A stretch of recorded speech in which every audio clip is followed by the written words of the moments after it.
नमस्कार मिथिलांचल। तो आओ देखल जाओ अन्हे माछ एकरे लोग कहे छे। अन्हे माछ के साइज देखो कते टाका होई छे। अन्हे माछ के देखियो लंबाई कते टाका होई छे। और एकटा छले बड़का यो बुआ हैया या छे बड़का देखियो कम से कम एकर जे छे से लंबाई छे कते फीट हेते यो 2 फीट 2.5 फीट लंबा अन्हे। वाह वाह देखियो अन्हे के खेल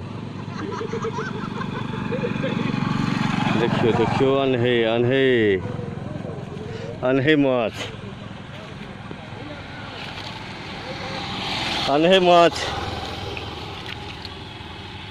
देखियो अन्हे माछ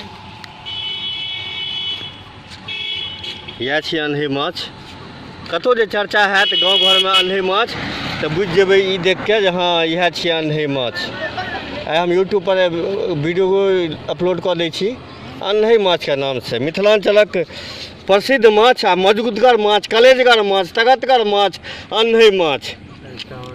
शंकर जी यह माछ खा खा के नमहर भेलैथ हन। आब खाइ छथि गरई माछ, गरचुन्नी माछ। एकर नाम छी अन्हे माछ। बड़ा तगड़ा माछ छै।